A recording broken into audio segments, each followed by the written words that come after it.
Hey, welcome to a captivating live episode of the Icons and Experts podcast, where we showcase leaders that are making an impact in their industry and provide tips and inspiration for you to become an icon in your industry. I'm thrilled to have with me today a true expert on emotional intelligence, Jenny Hale. Jenny is an esteemed educator, author, and creator of the Hale Method, which helps individuals recover their innate joy without shaming themselves, blaming their parents, or revisiting the past. With her transformative new book, Not Broken, and her profound insights into emotional freedom, Jenny is here to guide us on a journey towards finding joy without blame. Get ready to gain invaluable wisdom and practical tools as we explore the power of emotional intelligence with the incredible Jenny Hale. Welcome, Jenny. Thanks for being here today. Thanks for having me, Brian. I'm excited because just to let anyone watching, listening in on this, I got to speak to Jenny when she was sequestered away writing this new book. And when I posted this event on Facebook where we're recording this, Ana Luisa Doria Munir, who Jenny and I both know pretty well, she said, I owe Jenny Hale and her program a lot. So I didn't even know that Ana was familiar with this. So that's just cool. And I'm excited about this. So the book was just published about 3 weeks ago. Yeah. Right? So what's the response been like to your book so far, Jenny? Before we get into this awesome method and, recovering innate joy, but what's the response been? Because I think it's been pretty good, right? Yeah, it's been great. So we've had, we're an international bestseller now on Amazon. So we've had over 300 copies bought so far in lots of different countries as well. So yeah, a lot of people were kind of waiting because they knew I was writing it, my friends and so on, but they're also telling others and the word's getting out, which is the reason I wrote the book. I wrote the book because there's only so many people I can talk to. And there are a lot of people out there who need to know this. So I'm just really happy to see it going wide. And it's pretty neat because it's like triggering this effect where now Amazon will show it to other people who bought similar books. So it's like if you can start off with a good momentum, you start to, it starts to get into the hands of people who aren't already in your network, who don't already know you. So if any of you have been listening to the podcast, and you know me or you know Jenny and you don't have a copy of that book, just look in the link in the description for wherever you're watching or listening to this, and you can go and check out that book.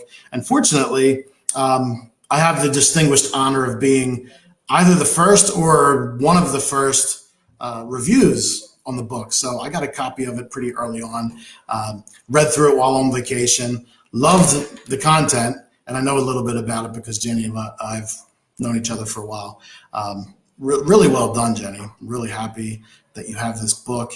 And for everyone listening to the podcast, even numbered episodes are interviews with experts. So we get to bring on Jenny Hale and she gets to show you her wisdom. But odd numbered episodes are like my little ongoing PhD on doing stuff. So I'm recommending everyone, if you can, write a book. So the cool thing that's been happening is now Jenny's having like hundreds of new people discover her method, learning her process. And I mean, the book's awesome. How does it feel, Jenny, to like have this book on Amazon and to see people reacting so positively to it? I can only imagine it's a wonderful feeling. Yeah, I mean, it's great to know that people value what I do. But the thing that I've noticed with the book immediately, like as soon as the book existed, is people are asking me, what do you do? How does that work? And I'm like, well, you know what? Like, I've got this book. I don't have to now just explain this to you for a couple of hours. Go read the book and then like come to me with questions and I can tell you about the advanced stuff, because the book is the basic, beginning stages of how to go from zero to actually managing everything that's going on in your emotional world. And then there's this advanced stuff, which we actually have online. So in the book, there's a passcode that you can get to go and download the advanced stuff. But that's the response of an actual expert who can actually help people would be, well, I'm not going to explain basics that are in my book. Just go read the book, right? So Yeah, and then we can talk about the fun stuff. Yeah. I love that you now have that thing to point people to. Hey, go check out the book. Be happy to help you with that. So you had mentioned you had to write the book because it's the only way to get the information into the hands of the people who need it most. Can you just tell us a little bit more about, who the book was intended for when you wrote it? Like, who were you thinking about in the writing of the book? Because I know you kind of like locked yourself away, wrote it in like pretty much a big writing binge, right? Yeah. Who's the book for? So basically what I have come to understand, I came to learn all this stuff for myself because I had a burnout. And I was thinking that I was kind of a fringe case, that it was rare that somebody would be, running on adrenaline and working really hard and work too much and have a burnout. And, life is exciting, but also kind of not much fun. When you're doing that, the adrenaline is exciting, but also like it's hard work and it's a grind. And what I discovered after I started learning stuff for myself and talking to people about what I was doing and having that revolutionize their lives, was that there are a lot of people out there for whom life is pretty much a grind. It's hard. There's no time to just relax and enjoy. If you get time, you don't relax and enjoy because you get sick because you've been so stressed, or you start thinking about all of the things that you haven't had time to think about, that, the stuff you haven't done yet, or the relationship that's, the person who's not talking to you and wondering why or whatever.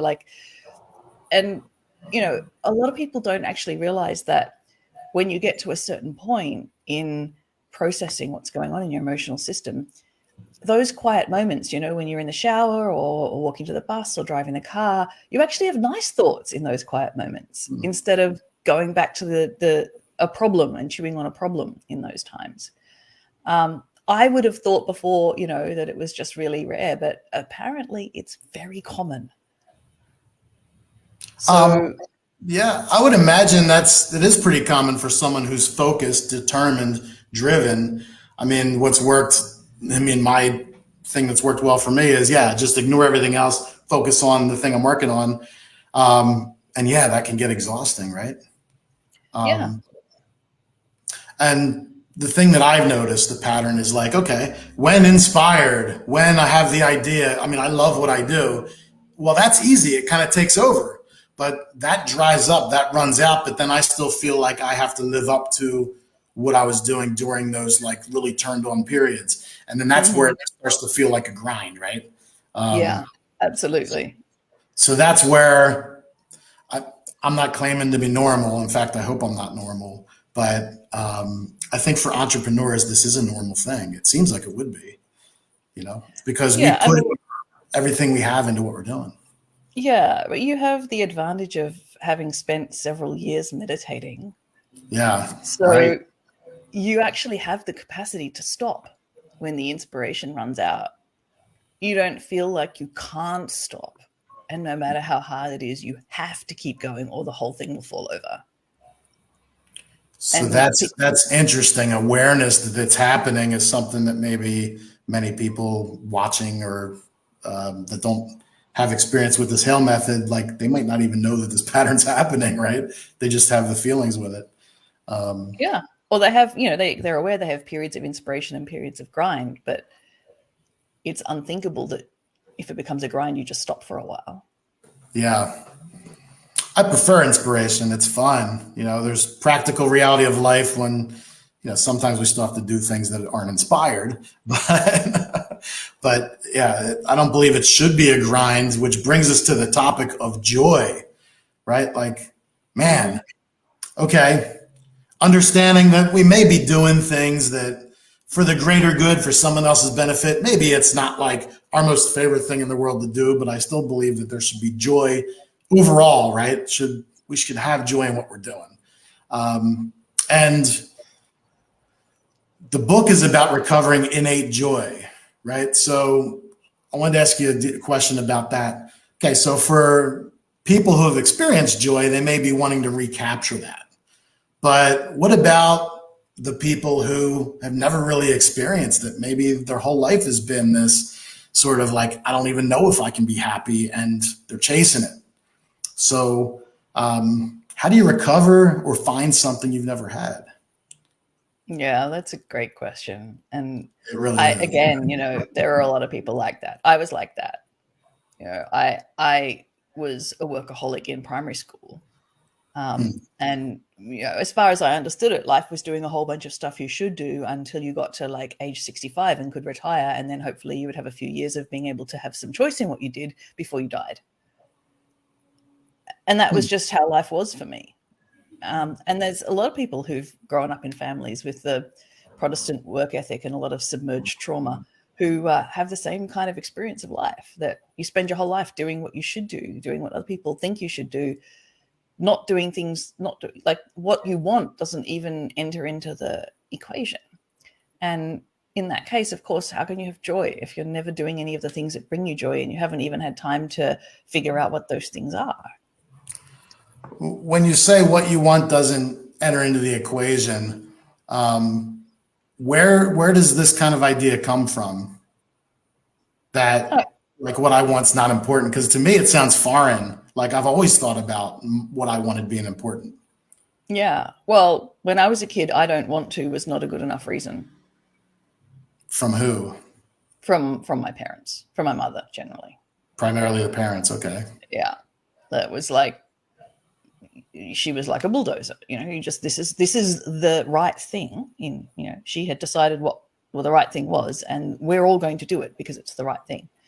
And, chances are she wasn't having a lot of fun either.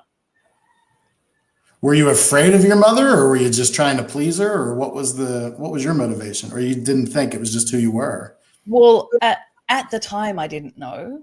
After I had my burnout and I started like looking into this, I realized that actually, like at a deep level, I didn't feel safe with her. I was actually scared that she could at any time, become really scary and dangerous. So I just kept myself very small. And if I was I did rebel. Everybody rebels, right? But if I was going to rebel, I'd do it quietly out of sight and hope she never found out about it.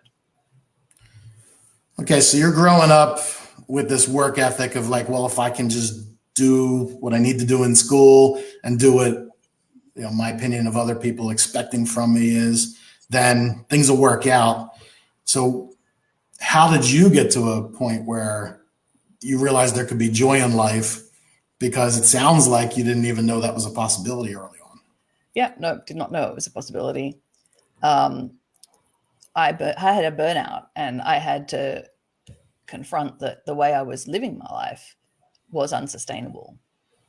And because I'd studied psychology, I had enough presence of mind in that moment to say, I have been doing this. I have been arranging my life in this way. Like I did a lot of personal development, in my 20s and 30s, and I got more and more capable, more and more productive, more and more efficient. And every time I did, I would just take on something else so that I was still right on the edge of my capacity the whole time.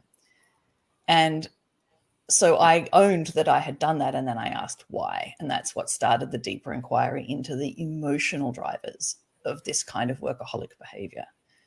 And it's actually a difficult thing to ask about because in our culture, workaholics are, they're gods, they're our idols, they're the people we aspire to be like, the people who put in these long days and produce these amazing empires. And, those are the people that are held up as people that we should model ourselves after. So to say what I was doing that I thought was, so great is actually pathological and my body can't take it.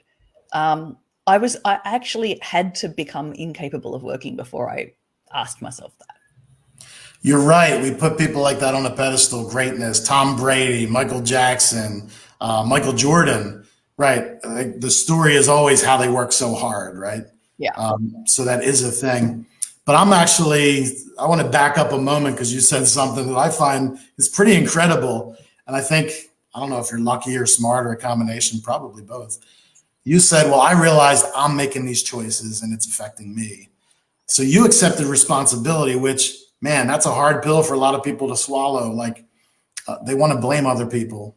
And I know your book goes into like not blaming other people. Why do you think it is that people aren't able to realize that? Because that right there you mentioned it as a turning point. That's a big deal.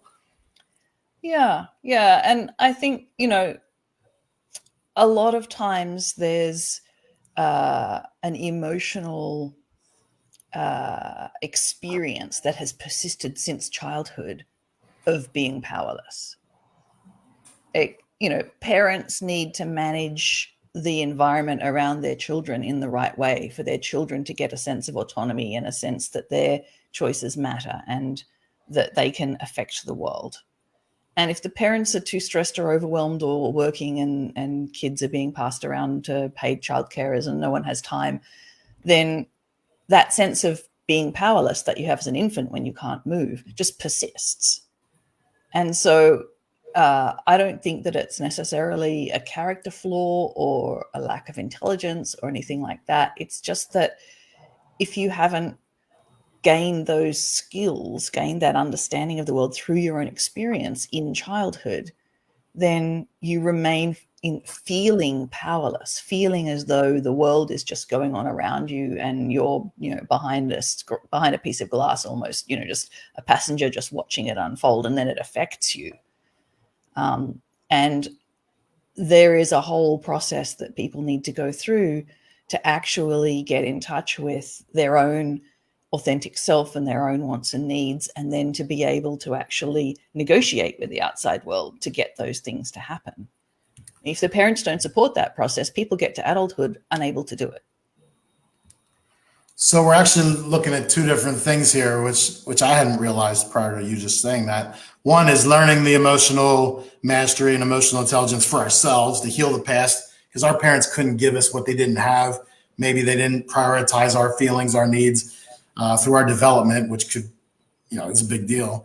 But I hadn't realized this also makes you a better parent, person, lover, partner, so that you can actually be that for someone else, so that maybe they don't need to go through all this, healing. Yeah, absolutely. So that's pretty cool. And I think we're going to probably focus on anyone watching, listening, on how they can kind of like heal themselves and become that person. But that's very interesting. I hadn't thought of that prior to you making that statement. So in your book, which Ana Luisa just got to throw this up here. So for those watching on Facebook, I bought it and I've been reading it. Her style is very engaging and the beginning is brilliant. Well, what do you expect from Jenny Hale? It's going to be brilliant. But I had to share the love because it is a good book, man. It's awesome. I love the writing style. And that's why we're here today to talk about it. So in that book, you emphasize joy can be recovered without revisiting the past. So can you provide an overview of the Hale Method and how it enables individuals to reclaim their joy without dwelling on past experiences, or the big one, blaming their parents? Yeah. It is the general kind of common understanding of how you heal is that you go and you remember what happened and you process with the support of a therapist, and it's all very heavy. People's understanding of this is that it's a very long, dark, intense, heavy kind of process. And what I figured out by doing it for myself, and what I've been doing with clients for quite a while now, is a very different process. The reason why traumas get stuck in our body and emotions are suppressed is because we can't handle them at the time that they happen. So we kind of tuck them away somewhere until the situation's better and we have the space and the capacity to handle them. But if our emotional system hasn't developed normally because of, stresses in childhood and lack of teaching from parents and so on, then the time is never right for that to emerge and be processed. Because it would still be too much for us. It would still be overwhelming, even if it showed up today. And if it accidentally gets triggered by something, it is overwhelming and too much, even today. So the key is to develop the capacity to process emotions here and now today. And then those emotions will naturally emerge to be processed, because the system doesn't want to keep them suppressed. That takes a lot of energy and resources that it would rather spend on anything else. It's only keeping them suppressed because there's no other choice at this time. And as soon as you give your system another choice, those emotions will move. Is your subconscious always aware that it's there and it's repressing it for your own protection? Or Yeah. can it be somehow forgotten and you just like, it's there, but you're just not aware of it? Or is it both? Well, your subconscious always knows, but your conscious mind doesn't. And you may not consciously remember what happened to cause that emotion. You know, if you were left to cry yourself to sleep as a baby, you're not going to remember that. It's right, because you don't have the words, you have the feeling, the experience. But you're just going to feel like you're all alone in the world and nobody will help you and you have to do everything by yourself. And your subconscious is trying to protect you in a weird way by doing that, right? Absolutely. Yeah. It's a coping mechanism that maybe just has a poor result, right? Well, yeah. If you were aware of those feelings as a child and you just cried all the time, like you'd probably be just left in the forest to starve because you would exhaust all the adults. So being able to process emotions and being ready to do that allows for these things to come back into our awareness so that we can process them properly. So how do you increase your capacity to do that? Very good question. So the foundational skills are the skills of regulating your physiology. So we call it emotional regulation, but what you're really regulating is actually your body, your physiology, because emotions are a physiological experience. So being able to lower your adrenaline levels, being able to bring yourself back into focus when you've started to drift off and zone out, those are the foundational skills that you need to have in order to really process any suppressed emotions. You need to keep them to a manageable size and stay present with them while they're doing their thing. And then another skill that most people need to build up, if they've meditated like you, they'll already have the skill, but most people haven't done enough meditation, is to really actually be present and aware with what's happening in their body, in their inner world, in their inner visual world, like to become alert and aware for the signs and signals of emotions moving in whatever form they present. And for some people, they've never done that. I mean, I was completely cut off from the neck down. Basically, I was a walking head when I was a workaholic. I was had very little awareness of what was going on in my body, very little awareness of my emotions, only the really intense ones registered consciously. And so when I actually did the healing work after the burnout, and at some point got my capacity to feel back, I was like a raw nerve, like everything was super intense. And I had to figure out very fast how to dial down the volume. And so I find that that's a really useful thing then to teach people before they do that, so they don't end up with the raw nerve experience, that they have the capacity to dial it down before they start to feel it. So from protecting yourself, you're kind of like an infant with all of these vivid new emotions that you hadn't really dealt with before. So I can imagine like someone who's deaf who can suddenly hear, it's probably going to give you a headache, like how do you even, what's that? Oh, there's something over here. It would be scary. It would be, super intense. Yeah, super intense. I describe it as like someone who's had cataracts since they were born, and then they have the surgery and suddenly they can see and they have to figure out what the heck everything is, all the moving colors and everything. You've mentioned a couple of times, because I meditate and I've been meditating for a long time. One thing I've noticed as a benefit from this is, for me, realizing that emotions, it's not who I am. It's like software. It's not Brian. It's not who Brian is, right? It's just how I'm interpreting and reacting, feeling about something. It's like, the easy way of saying it is like, that's just kind of like my opinion about how it happened. But it's not me, and it's an event in the past. But I've encountered, and I encounter on a regular basis, people who think that their emotions are them, like they're inextricably linked, so, how does that play into the physiology? Maybe it's not connected. I feel like it is related to what we're talking about, though.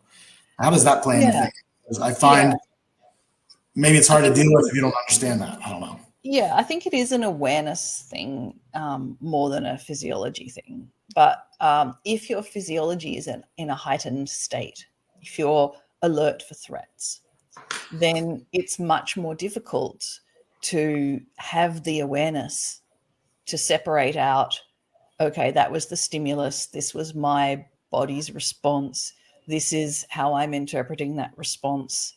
Like that, to slow it down like that when you're in a state of agitation is very, very difficult. So one thing that goes on is if people have a lot of stress in their childhood and their emotional system isn't developed fully, they can use adrenaline to basically suppress their emotions. And that's what I was doing. I was just like running on adrenaline, because adrenaline is if you're going to run away from a tiger, you don't want to feel the broken ankle, right? Like evolutionarily, if we have adrenaline, there's danger. We're going to have to fight or run. We don't want to be feeling pain. And emotional pain and physical pain are the same brain circuits. So adrenaline suppresses emotional pain. So do we stop producing adrenaline? Okay, when we're living in this mode of constant fight or flight, like, okay, I'm achieving and I'm under this stress. I'm either doing it to myself or I feel someone else is doing this to me. Do we stop producing adrenaline because we have no more, or do we just stop like reacting to it? Like when you drink caffeine, you build a tolerance. Do you know which it is? Yeah, we actually do get that's how burnout happens. We get like insulin resistance causes diabetes. We get adrenaline resistance that causes burnout. Then it just stops working, right? Like we're immune to adrenaline, right? Yeah, but your body just goes more. Just I've got to produce more. I've got to produce more. I've got to produce more. And it gets to the point where you have to have a full-on panic, like emergency, somebody is dying adrenaline response to reply to an email. And at some point, the system just crashes and you can't do anything. Yeah, I'm familiar with that. I've had those crashes. Yeah, so you mentioned mindfulness and self-awareness being related to emotional intelligence. In fact, many people talking about this topic do. How do these practices tie into the Hale Method? Yeah, it's absolutely core, obviously. But I start with regulation, because if you can't regulate things, you're not going to allow yourself to be aware of them. So once people have the ability to regulate the intensity of their emotions, then they can start turning over rocks and seeing what's there. I've heard you talk about the regulation before, and it's still something that I think maybe people listening could benefit from a little better explanation of it. So can you just explain a little bit more about what emotional regulation is? Because it sounds cool. It's a big word. I just want to make sure everyone listening understands what you mean, because it's it's ultimately going to help them when they can do it. Yeah, absolutely. So in order for emotions to be processed and therefore leave your system, you need to be present while your body does whatever it needs to do. And that means you need to be aware of what's happening, but not overwhelmed by it. So there's like a window of tolerance. If the emotion is too subtle and quiet and you're not aware of it, it's not going to process and move. But if it becomes too intense, you'll have to do some kind of coping strategy to push it away or to dissociate, to zone out, to not be there because it's too much. Now, is this for the things that happen to us in life as we're living life, or is this for the past emotions? Both. It's the same mechanism. Okay, so you had mentioned that it's not necessary to relive the past in the book, right? Now that seems like a mystery. Like, how is that possible? As soon as you start thinking about emotions, the past is going to come up, isn't it?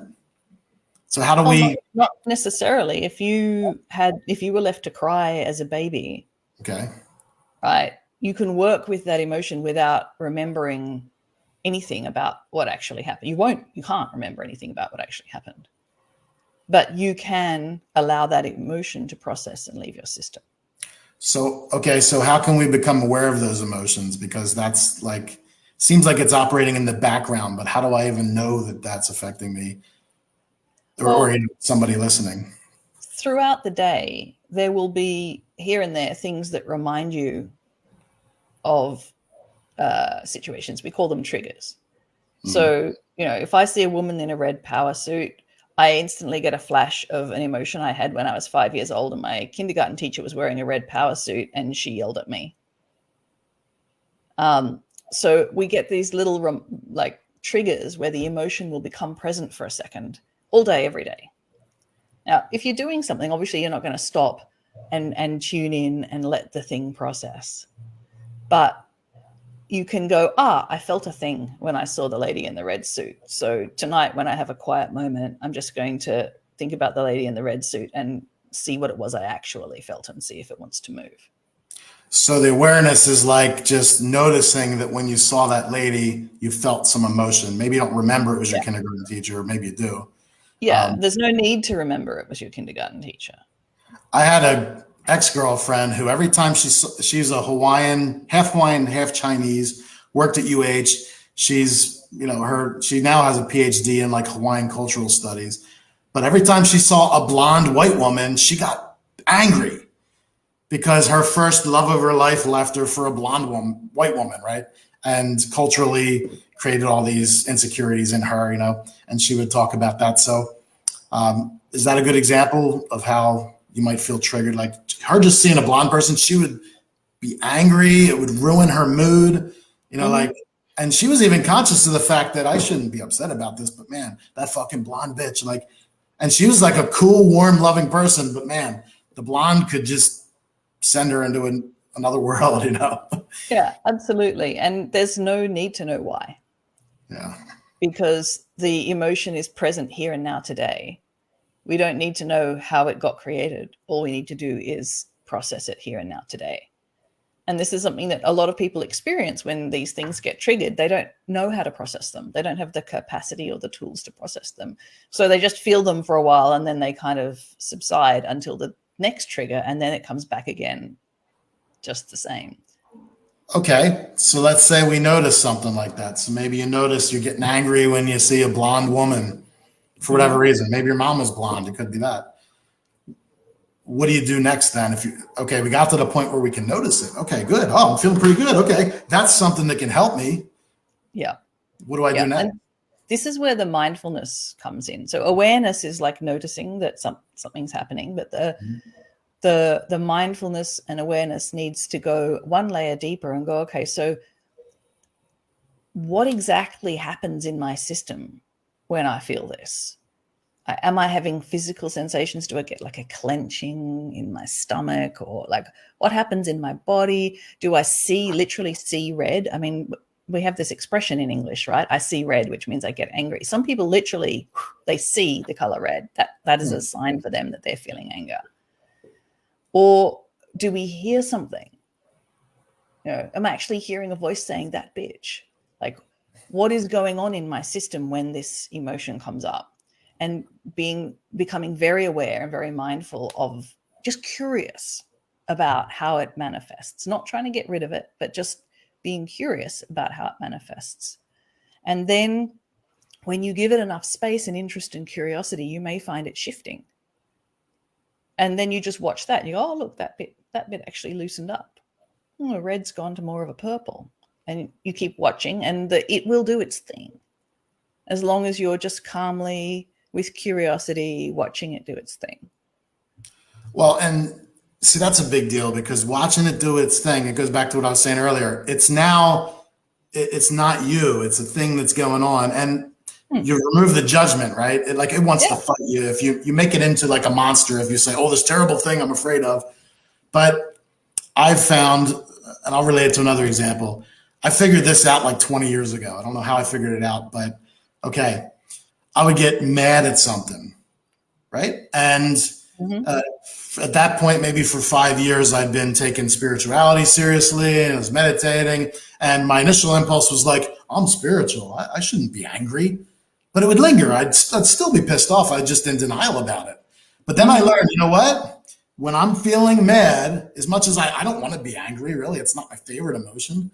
So I just said, you know what? For the next 10 minutes, I'm going to be pissed off. I don't care. I'm angry. And every time I've allowed myself to do it, 30 seconds go by and I'm like, there's no need to be angry.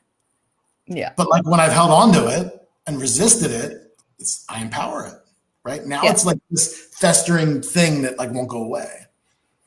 Yeah. What you And, resist persists. and then it's just chronic if you ignore it long enough. You know, it tried to get your attention. If you won't listen, then leaving the fault out of it. Like, hey, we do this without full awareness that we're doing it. Sometimes we're just like, I can't deal with that now, and maybe never think about it again, but it's still there. And sometimes also your usually emotions carry some information. They're not random. That they're actually feedback. We might be getting the feedback 30 years late, but they are feedback. And if you can extract the actual piece of information from the emotion, that makes it leave your system much faster. So if there's something the emotion is a piece of information the emotion is bringing you that you really don't want to have, and so you keep pushing it away, then the emotion can be stuck for a long time. It's trying to help you. It's trying to tell you, hey, you need to be aware of this. And, getting the message sort of gets rid of the reason for it to linger, doesn't it? Yeah, exactly. Okay. I just wanted to let you know, right? And then it can go away, right? But until you get and the anger message, is usually, something needs to be protected. Some line has been crossed. There's been some violation. Something's not fair, like something in that realm. yeah. And if you can pinpoint what it is, usually the anger will just evaporate. Well, it's just something happened that disagrees with my vision of reality, right? So I don't like it. Yeah. And it may be the case that when you look at the thing objectively, actually that is not right. Like, I really need to do something about that. My partner is not giving my children enough food for dinner and they're waking up hungry in the night. Like, I need to speak to my partner about knowing how much food children need or whatever it is. Well, in that case, the anger could be with myself for not taking care of the kids and allowing that to happen, right? Is why I'm angry at the other person, Yeah. But there is a thing that needs to happen. We need to correct the fact that the children are not getting enough food. Right. And if you never correct that thing in the world, you just massage your own emotions, you're going to keep feeling them because the thing that actually needs to be done hasn't been done. That's so important because so much of the self-help world and the spiritual world is like, well, you just adjust yourself, like you said. Like, I just need to change my beliefs about that. No, kids not being fed is, that's not a belief I need to change. That's a behavior that I need to ensure changes so the kids are fed, and even more importantly, not just fed, the emotional stuff that we're talking about now. And actually through you, Jenny, I mean, I was always blessed with good parents. My parents had a myriad of problems. Anyone who knows my family understands some of those problems, but we had good, loving parents that taught us good values. They made mistakes, wasn't perfect.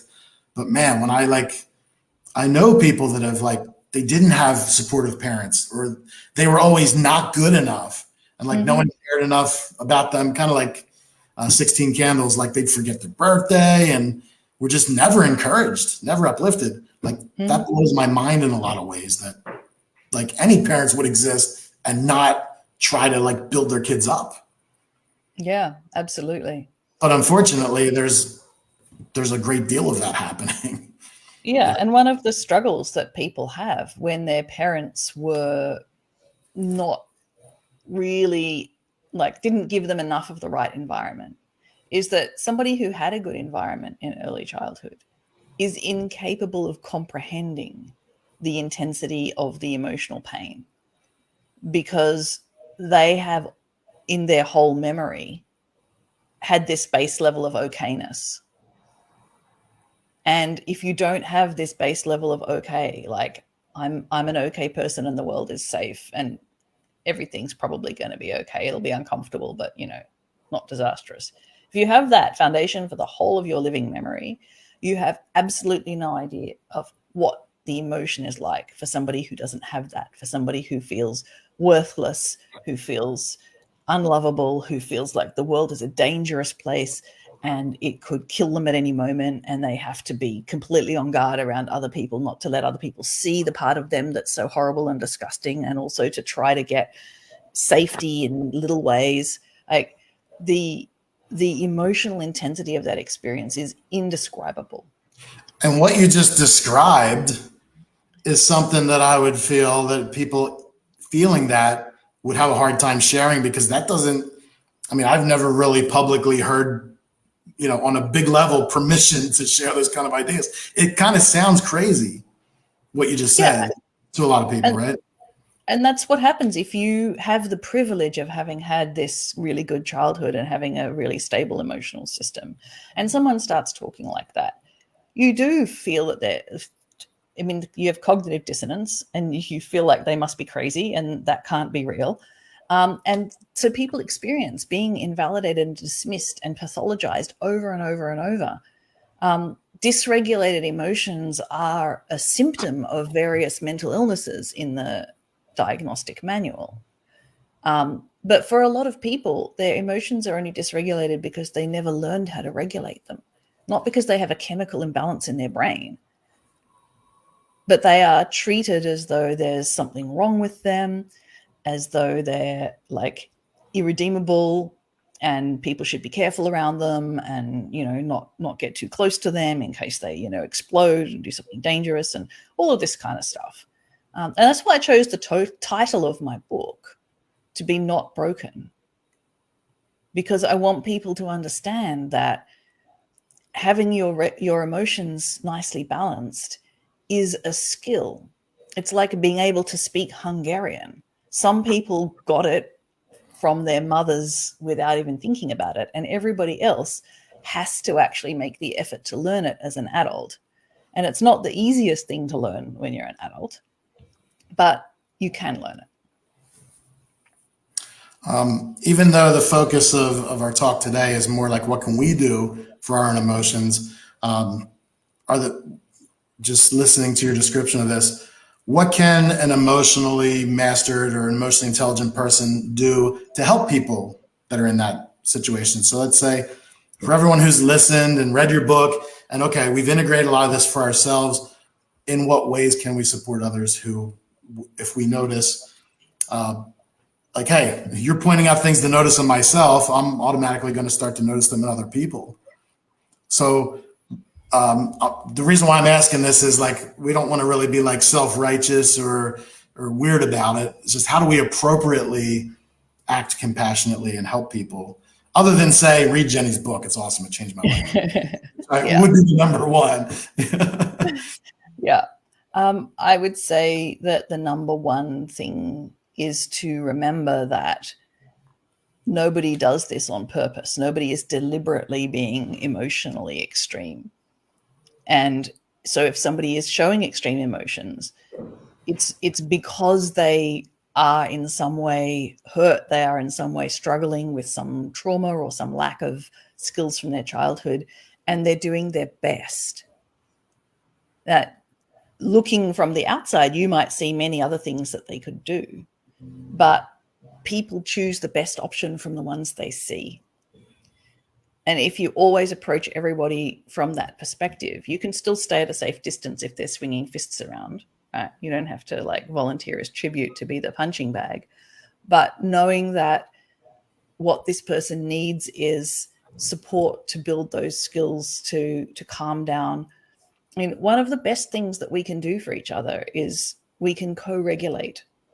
So we talk about emotional regulation, but in your first 8 years of life, you need the adults around you to help you to regulate your emotions. And the way that we do that, you see parents doing this all the time. The child's upset, the parent comes to the child, gets to eye level, connects with the child, maybe touches them, hugs them, and breathes with them. And the parent actually feels what the child is feeling and empathizes with the child. And then the parent's own nervous system naturally calms that emotion down. And because they are connected together, the child calms down at the same time. We can do that with other adults. When you encounter somebody who is in the grips of a big emotion, if you just go be with them without trying to change them, in the same way as you would be with your own emotions, with curiosity, with care, acknowledging, not necessarily with words, but with your intention that this is, this is important, this is useful information, this person's doing their best, they just need to hold space, and you be with them, and you feel it with them, and you calm down. So compassion, non-judgment, listen, treat them like a normal person. Yeah. And empathy. And empathy. Yeah. Tune in and do your best to feel what they are feeling. Even Just if it feel it with them. Just feel it with them. Feel it with them. Yeah. All we really need is company. Yeah. And that's a big thing, right? Because in the context of funerals, right? Like we were at a funeral, we were asked by the friends of the family, because we're not super close, but we're friends of the family. 21-year-old girl, 2 babies, committed suicide. What can you do other than just be there, serve the food, and like, you know what? This sucks. Yeah. Like there's nothing cool about it. Like, and I can't say anything to make anyone feel better. But yeah, being there with the people was, you know, I realized that's all you can really do for things like that. You know, what else can you say, right? You can't. Yeah. So there's truth in that I've experienced. You know, how does resilience play into this? I think we're living in a world where we need to be resilient. These emotions, if we're not dealing with them, they've worn us down. And having been at this point in life where I've been burnt out a couple times in life, where I've had like, man, yeah, I was 20 years old and thinking, how am I ever going to make it? I'm exhausted. I'm done now, right? And I've had several periods where I bounced back from that, but I've had a couple of low points where I don't see how I can continue, right? So resilience is an interesting and cool word, and I do believe that I'm resilient, but like, how can we activate that or embrace that or use that, especially when we're not feeling it? Yeah, absolutely. And one thing to remember is that whatever we're currently feeling, especially if it's coming from childhood, if it's a childhood feeling, will seem eternal and, you know, endless, edgeless, you know, vast, infinite, eternal, while we're in it. And then it could be 15 minutes later and we're not in it anymore.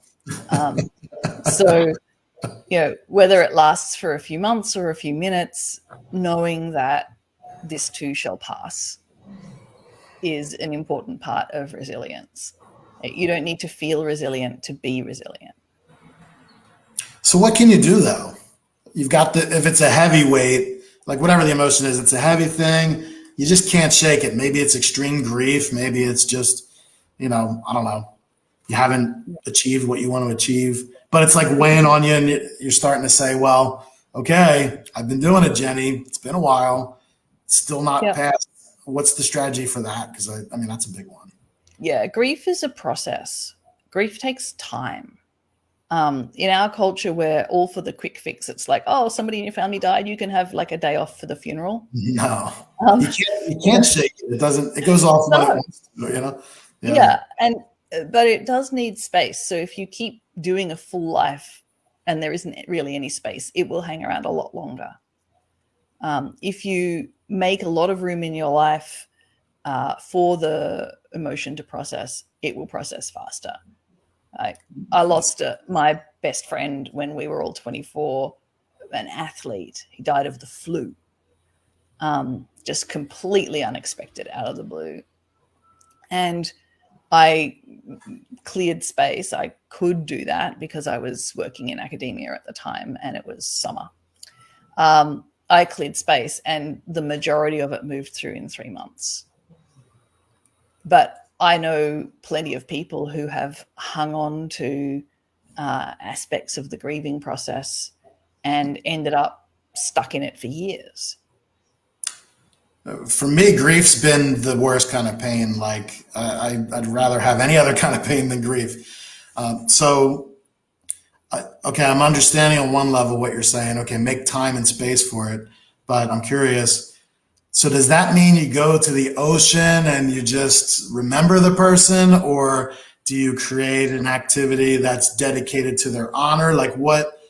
I mean, or do you just say, okay, during this time period, I can lay in bed and be sad about it? Like, what are the constructive, healthy ways to process that if you don't know what to do? I mean, you do what you're moved to do. Okay. I spent like every lunchtime for an hour with a friend, mutual friend, talking about this person my memories of them and stuff, you know. Pretty good one. That helped. But for some people, you know, they would rather be alone to process these things. For some people, they will get very interested in art or poetry. Like I only ever write poetry when I'm processing some really big emotion. Rest of the time, don't write it. So different people have different ways of processing, and you might process it one way, and then 5 years later you have another loss and you process it in a completely different way. It's all about tuning into your system and following your impulses and allowing yourself to do what you feel like doing. And we've got a question here from the people who are watching live. Is there room for ritual in emotional processing? There absolutely is room for ritual.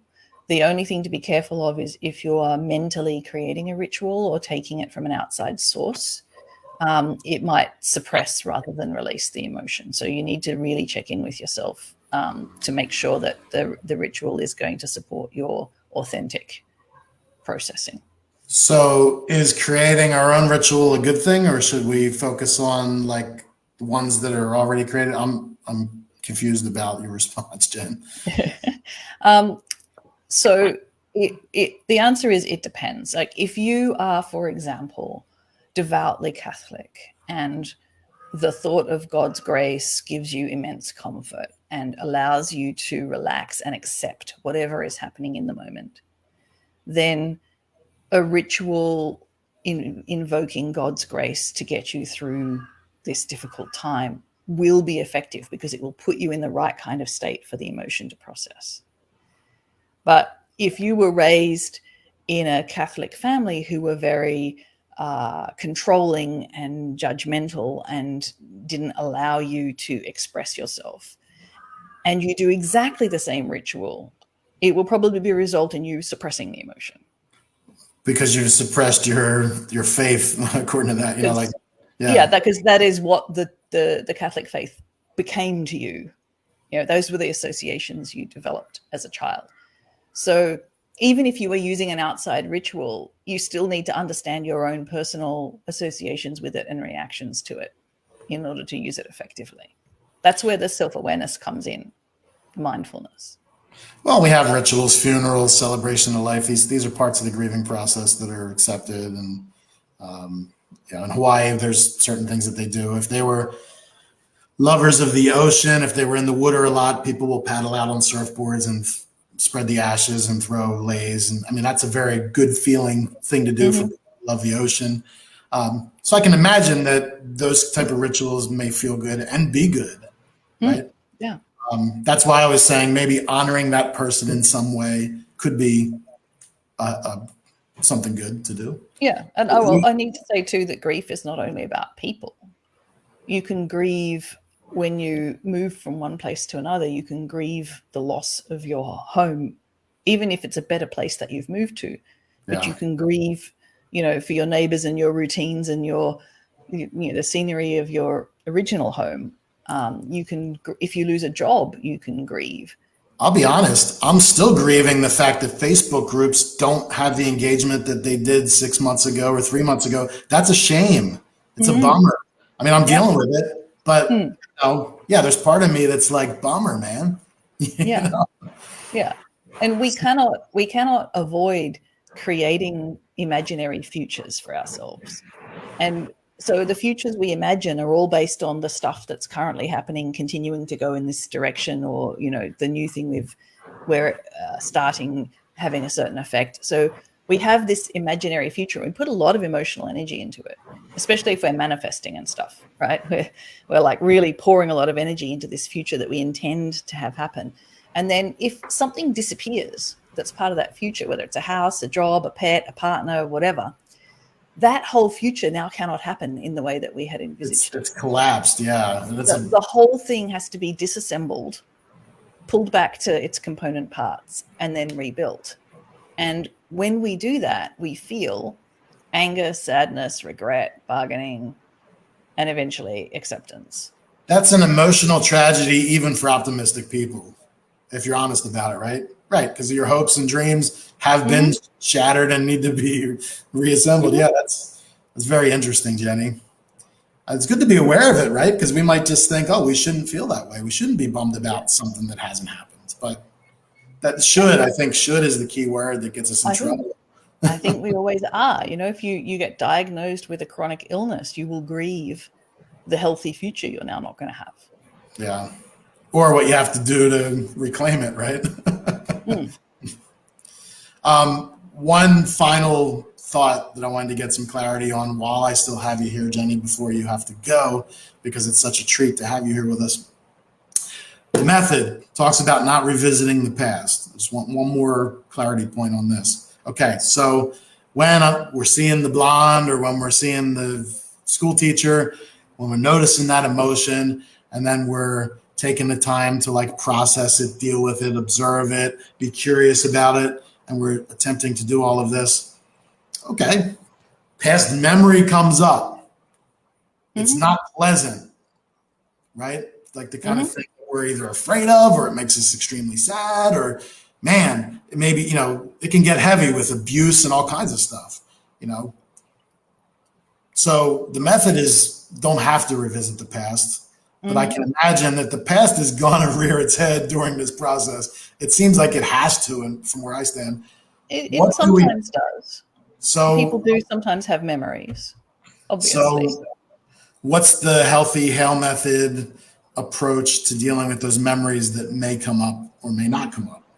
You treat them just the same as you treat all the rest of the information.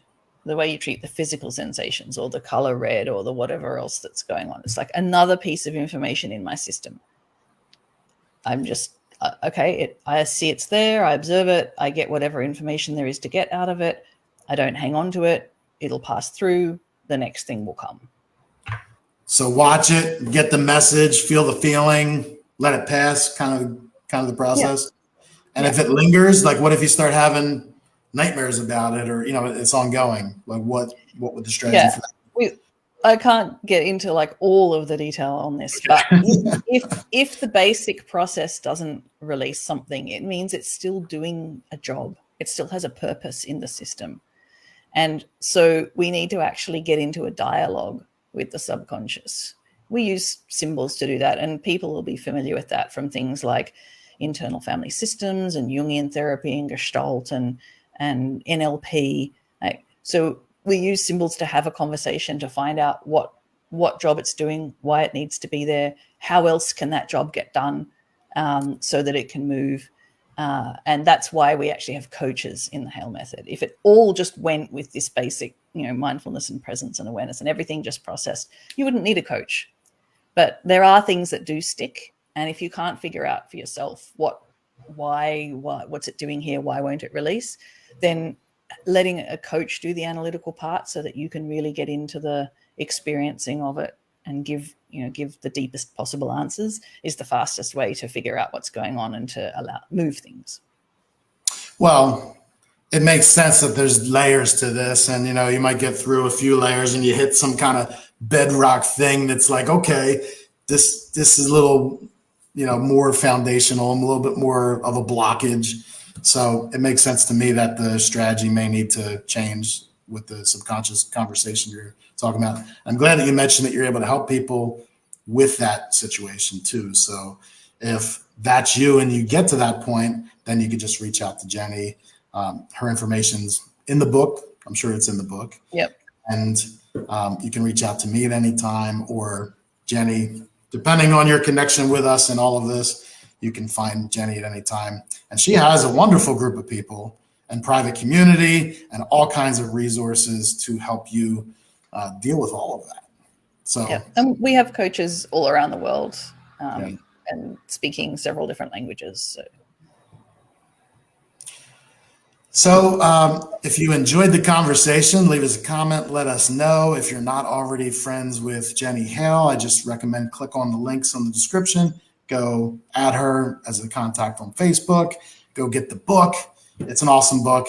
And this is a short conversation. There's so much more to learn. There's lots of practical tips and strategies that Jenny alluded to. Thank you for giving us sort of the basics, Jenny. But a 300-page book would not ever be able to be fully described in a 1-hour conversation. So I do recommend you get the book. There was a couple other comments here, good feedback about the book. In fact, I'll end with one that hopefully I can find quickly. Oh, here we go. It was said a little earlier, Gemma Irvine. She said, great book, but more importantly, the techniques actually work. So Thank you, Jenny, for your thorough scientific evaluation, figuring out all this stuff, and for your heart and your dedication to helping people with this. This is something that I believe is universally applicable to all of us, different points in life. All of us need emotional intelligence, and we could all benefit from being more emotionally intelligent because there's just so little of it, in the world as far as what we learn and what people emphasize, outside of loving parents or just really healthy, good people who really love and care about you. So thank you, Jenny, for being that for people who need it and who maybe haven't had it. Thank you, Brian. And thanks for having me on. I really appreciate the opportunity to talk to more people about this. Wonderful interview. Thank you, Jenny. Really appreciate it. And thank you all for tuning in. It was wonderful to see some of those comments, and I look forward to seeing you on future podcast episodes and future events with Jenny Hale.